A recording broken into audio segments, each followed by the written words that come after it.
These are 5 rookie mistakes that you might make as a new do-it-yourself welder that you need to make sure you avoid, especially number 5, it could be deadly.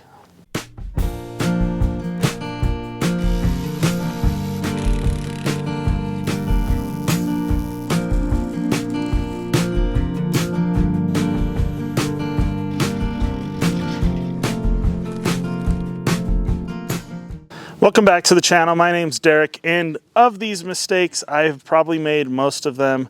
Today I'm just out here. I'm gonna start welding some plate to the bottom of these posts because I intend to build a small equipment storage shed out of a whole bunch of spare I-beam and pipe material that I've got, all pretty much 100% for free by trading in scrap metal for the good stuff. So I'm gonna weld the plate to it. And while I do that, I'm going to just talk about these 5 mistakes that you might make as a new DIY welder and just how to avoid them. So number 1 is the first mistake that you may make before you ever even light up your first arc to weld. And that is just simply what machine you purchase. A lot of people think, especially because of all the people on YouTube and the internet, that you've got to go out and buy a big 220 volt name brand machine to get started, and nothing else will do. And that's just simply not true, at least in my opinion. I'm a DIY welder. I've never taken a welding class or been formally trained in welding at all. I'm still not a great welder, but I can do the job most of the time. So let's break that apart into 2 different parts. Number 1, the 220 volt welder part. I have a video dedicated entirely to talking about why 110 volt welders are perfectly good, capable machines. If you're interested in watching that, there'll be a card somewhere up here at the top of the screen, and you can watch that and why 110 volt welders, in my opinion, are totally capable. Again, you don't need a big 220 volt welding machine to get started. You can start off with a 110. Most 110 powered machines will do anywhere from an 1/8 inch to 3/16 of an inch. I've seen various claims in between there, but they all pretty much say that they'll do right in between. Now, getting a big name brand machine, the second part of that statement is you do not need to go out and get a big, expensive Miller welder. I've got a Lincoln electric welder here right next to me. It's one of their little $200-300. I don't remember what the price is on these things. They did send it out to me, but it's one of their simple little 90 amp, 110 volt flux core welders that they sent me. And this thing's perfectly capable of doing most jobs. It's totally capable of doing the job I'm doing with it today. Yes, it's a name brand. Lincoln Electric is absolutely a name brand, but it's very inexpensive. Anything works. I've got a very small welding shop right over there. It's got Yes Welder. It's got titanium from Harbor Freight. It's got another Lincoln machine. I used to have a Forney machine. So I've got a mix of name brand and non-name brand stuff that over the years I've kept. So don't think that it has to be name brand to get started. It can be something as simple as this, titanium flux 125 or whatever it is there from Harbor Freight. Anything like that will get you started and do most of what you're going to need to do. Most people know when they start off welding that they need to clean the metal. They've watched a video or 2 and they know that they need to take a grinder and clean off the ends of the material that they're going to be working with, especially if it's rusty or if it's painted. One of the things that I think I didn't know when I first started was that also when you have a nice clean piece of steel that has no rust on it, no paint, that also needs to be cleaned and prepped for welding as well, because it is covered in what's called mill scale, which is some sort of coating that I think is supposed to kind of help keep the stuff from rusting while it sits around before it's sold and used, eventually, and coated with whatever it's going to be coated with. It's called mill scale. It comes from the steel mills that the steel is produced in. You definitely want to get that cleaned off, as well as cleaning off any rust and paint for best results all the way around. So the third thing that a rookie welder may mistakenly do is not wear the proper PPE. We're going to just start off with just the main stuff, and some of this you're going to be like, well, duh, of course I already knew that before I watched this video, and that's fine. First thing you're going to need is a good pair of welding gloves. So there's different types of welding gloves. You got TIG welding gloves, MIG welding gloves, and stick welding gloves or arc welding gloves.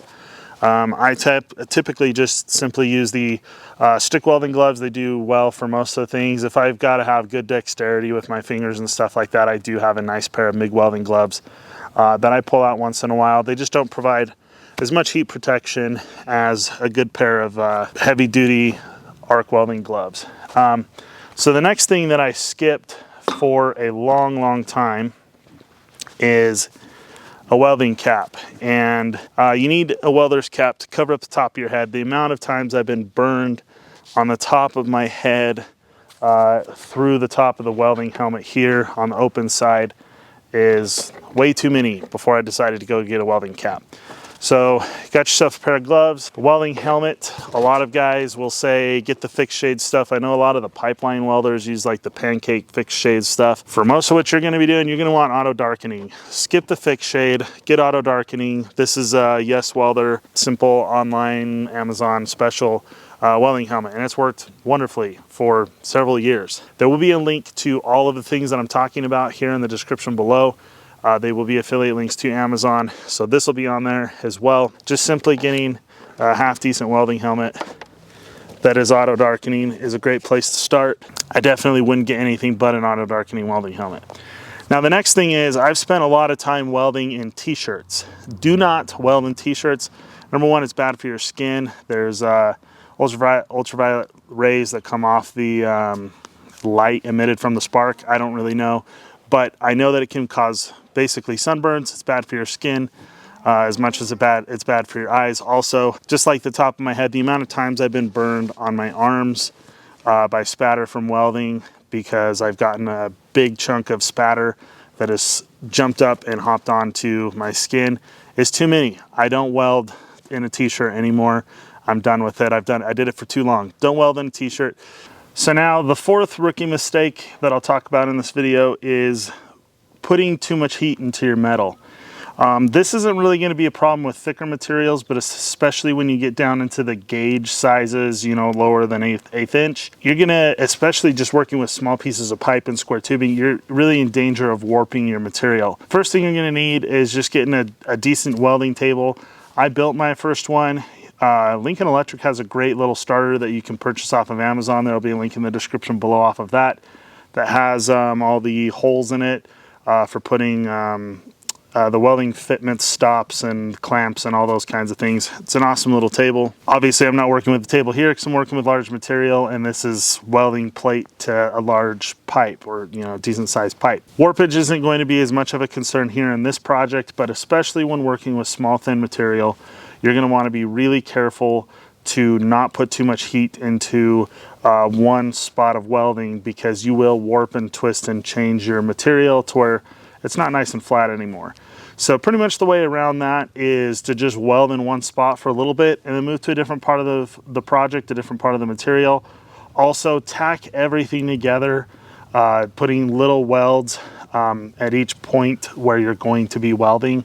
To kind of help hold everything together. That does help a little bit, but the biggest thing is just going to be moving around. I'm talking specifically with MIG welding. Do a little weld on, if you're, say you're welding together like some kind of square frame of something, weld in this corner, then move completely over to the opposite adjacent corner, and then do the same thing. Move up to maybe back over to the left bottom side, and then go diagonally across to the other corner. That'll keep you from warping the material a little bit. Maybe you just do half a bead if you're welding, you know, on one run, if you're welding square tubing, things like that. Just don't put too much heat into it, because once you get that whole piece of metal too hot, it's going to start warping and twisting on you, and it can be super frustrating. Fifth rookie mistake that you can make while welding, the potentially deadly one, is a lot of DIY hobby welders are going to be getting scrap material, cheap material that they can get their hands on, because steel is so expensive, to do many of their projects, and some of that material is going to come galvanized. So you need to be very, very careful to not weld on anything that has been galvanized without at least cleaning off the galvanization first. So most likely, at least from what I've gathered, from what I've read, you're going to wind up with health issues before you actually die from welding the toxic fumes of welding galvanized, the fumes that comes off when you heat that material up. You're going to get health problems from that before you die, most likely, but it is very, very serious that you clean that off with a wire wheel, with a grinder, before you get to welding on it. You can weld outside, weld outside. Not to mention, slightly less serious, but along those same lines, I weld a lot of flux core. This entire job was done with flux core. If you want to weld with flux core, or even stick welding, things like that, you're going to want to weld in a well-ventilated area. I've spent a lot of time in closed shops welding, breathing in that smoke, and I mostly weld outside now. My new shop does have much better ventilation simply because of all the holes in the upper parts of the lean-to part of the shed that was added on. So there's lots of places for that to escape. You know, I don't know if you need to go as far as purchasing fume extractors and stuff like that, especially for occasional stuff, as long as you're not sealed up in a box, like say a shipping container like I was welding in for a little while. You need to be super careful with that. It's terrible for your lungs. It's not good for you. Don't weld on galvanized. Try and have as much air as you can. Obviously, the one exception to that would be MIG welding.